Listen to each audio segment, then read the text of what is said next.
Want y'all to watch this. We're just now starting to get into our greater burning season out west, and we've had some tremendous problems out there pertaining to droughts and vegetation being dry and all these fires. Now, the thing about it is, whenever they focus in on the fires, it's not just the fires, but it's also the lakes and the reservoirs and the Colorado River. Everything out there right now is running at about half capacity of where it should be normally 10 years ago. And because these dire extreme events continue to keep happening, it's a possibility that 2 to 5 years from now, because of not being able to generate enough water supply out west, it will basically become inhabitable for that amount of people that's living out there right now. If that be the case, there could be a surge of migration that leaves out west that comes over here this side of the Mississippi.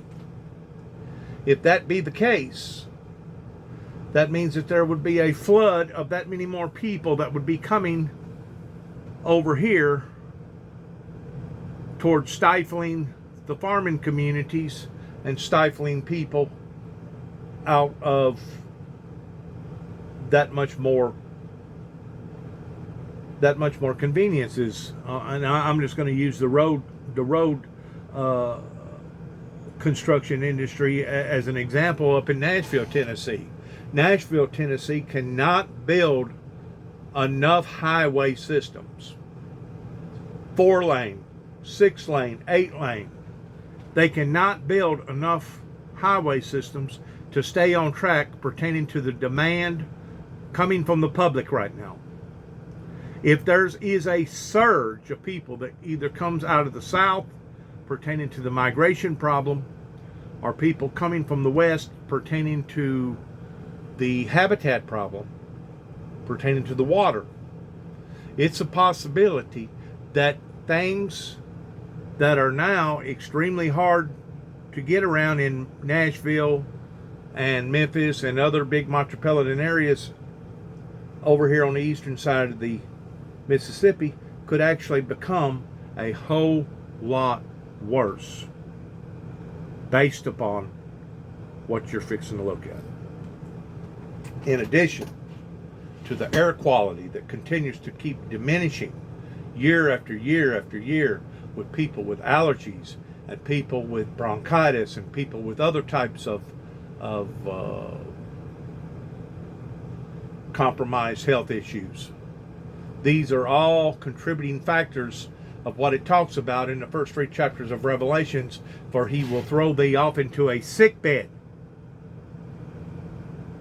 unless ye repent and go back and do the first works over again. I continue to keep telling people that, and it obviously is going through one ear and out the other. So whatever the consequences is in the next 2 to 5 years, the Homo sapien race here up onto the planet, especially over here in America, has brought this up onto not only themselves, but they have brought this up onto the innocent, pertaining to the children, and everybody else is going to have to do a lot of suffering, because it's obvious that we are not paying attention to the signs. There is no evidence that directly points to Mays, and that his client was not angry about his SEAL experience. Mays maintains his innocence. Whit. Stephanie Ramos, thank you. Now to the heat and fire threat in the West. More than 96 large fires burning in 14 states now. The Forest Service saying this season is unprecedented, calling it a national crisis. California's Dixie Fire jumping the fire lines overnight, forcing 15,000 people out of their homes. And reservoirs running dry from the drought, threatening the drinking water supply for millions. Here's ABC's chief national correspondent, Matt Gutman. He just said 15,000 people was forced. 15,000.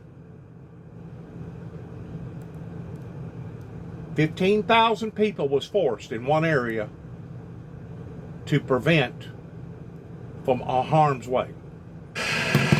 The Dixie Fire in Northern California, stoked by heat and threatening winds, again jumping perimeter lines.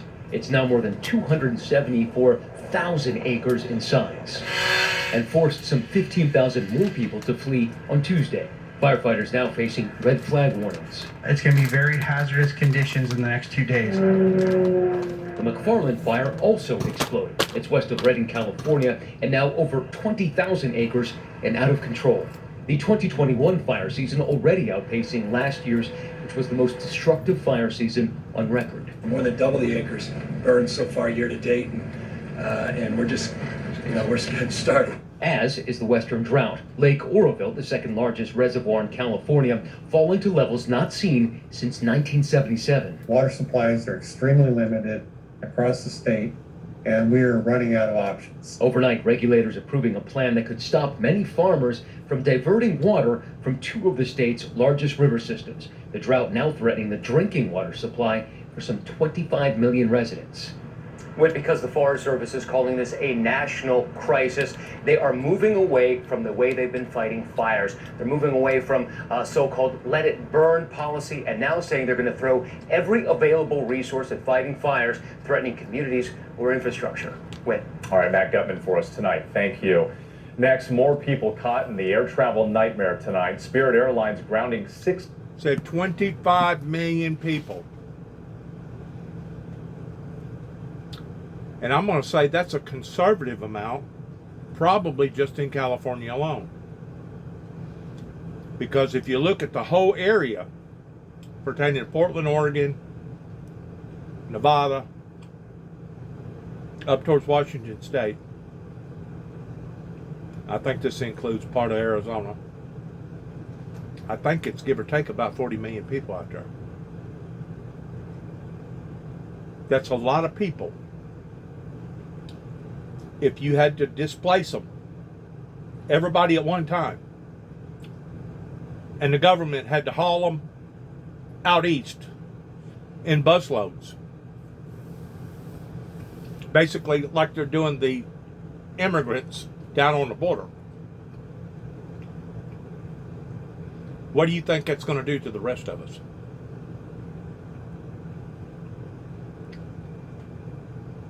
It would be the same difference if we all lived on an island 50% of it. and all of a sudden the waters come up and the island, The Dixie Fire in Northern California.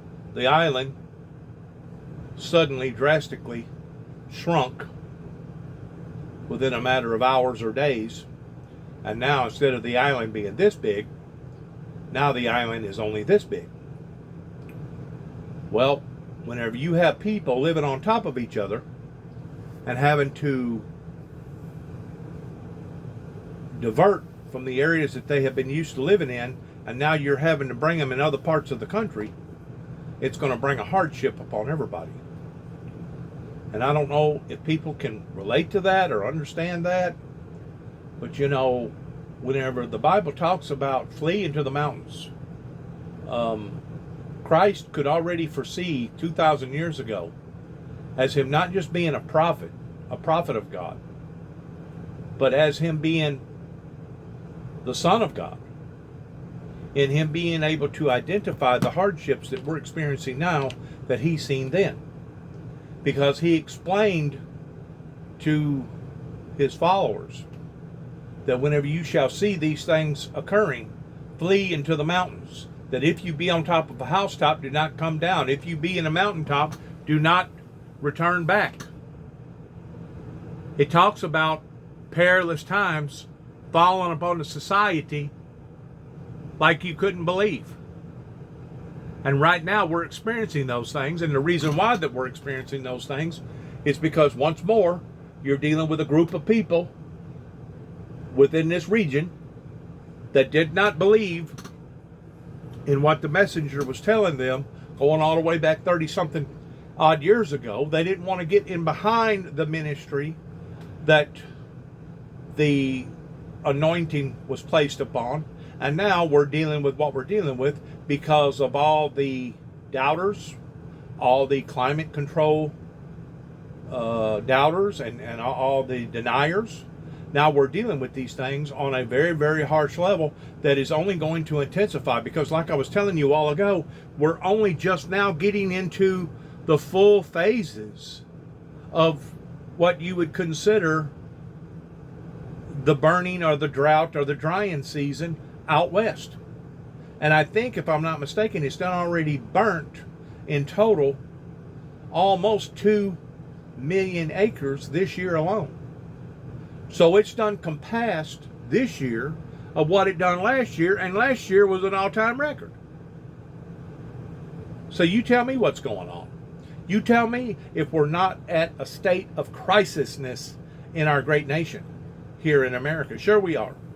And if you can't see that, obviously, either you can't interpret the truth, or you don't want to perceive the truth, especially whenever you're talking about people now that their reservoirs are running out of water and they're not going to have adequate drinking water, and they're talking about shutting down agriculture, farming facilities just to be able to spare enough water for the people. Whenever you're talking about these things, you're talking about dire situations. If you look back up a little bit,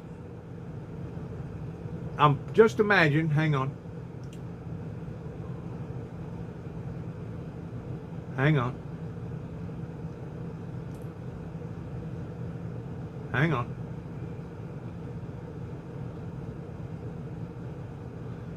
I know we done seen this, but I'm wanting to show you something in the reservoirs, in the water reservoirs.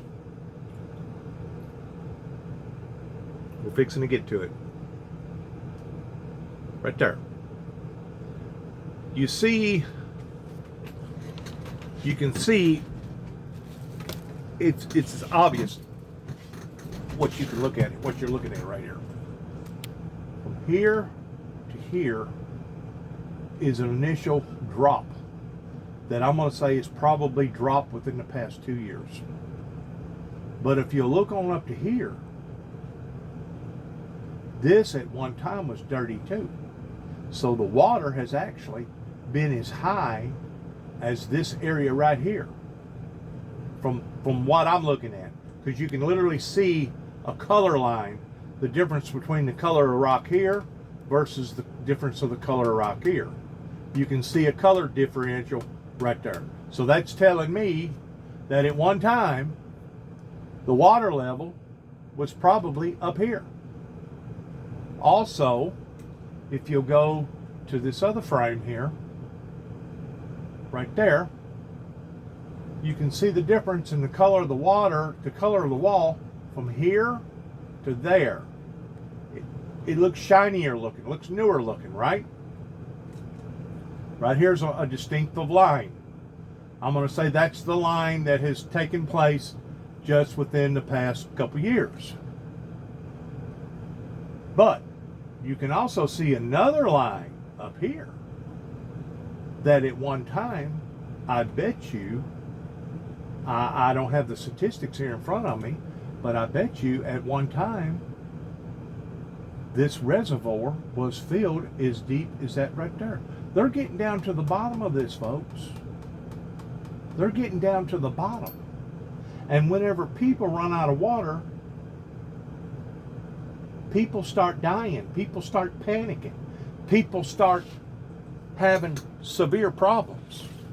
I know whenever the drought hit out here in the eastern seaboard, towards Tennessee, Alabama, Mississippi, all the way down to Florida, South Carolina, North Carolina, it hit extremely hard in Georgia.